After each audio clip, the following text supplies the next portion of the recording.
அதே மாதிரி bifacial panels நம்ம கொடுக்கும்போது பைஃபேஷியல் பேனலில் வந்து கீழே ஒயிட் கலர் பெயிண்ட்டு ரெஃப்ளெக்டிங் நல்லா இருந்துச்சு அப்படின்னா ஒரு 10லேருந்து 15% அதிகமான ப்ரொடக்ஷன் இருக்குது.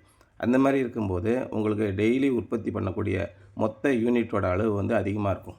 அப்போ நமக்கு எலக்ட்ரிசிட்டி பில்லு லைஃப் டைம் வராது. இன்றைக்கி கூட உங்களுக்கு கரண்ட்டு பில் வந்து ₹10.25 அந்த மாதிரி வந்துக்கிட்டு இருக்கு. இது மாதிரி வரும்போது கொஞ்சம் தானே லாபம் அப்படின்னு கூட சில பேர் நினைக்கலாம்.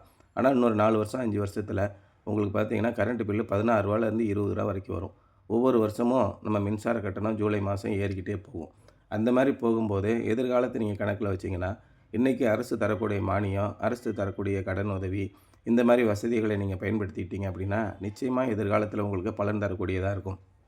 நீங்கள் வீட்டுக்கு போட்டதுன்னா ஒரு 5 கிலோவாட் வரைக்கும் மானியம் திட்டத்தில் போடுங்க. 5 கிலோவாட்டுக்கு மேலே நீங்கள் போட போகிறீங்க அப்படின்னா மானியம் திட்டத்தில் வாங்கக்கூடிய சோலார் பேனலை விட அதோட நேரடியாக நம்ம கமர்ஷியலுக்கு யூஸ் பண்ணக்கூடிய சோலார் பேனலுடைய விலை கம்மியாக இருக்கும்.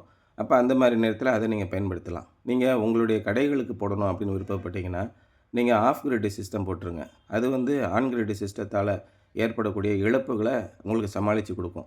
ஏன்னா நெட்வொர்க் சார்ஜஸ்னு ஒன்று கட்டணும், கிலோவாட் சார்ஜஸ்னு ஒன்று கட்டணும், பீக் ஹவர் சார்ஜஸ் ஒன்று கட்டணும், எலக்ட்ரிசிட்டி டேக்ஸஸ் ஒன்று கட்டணும்.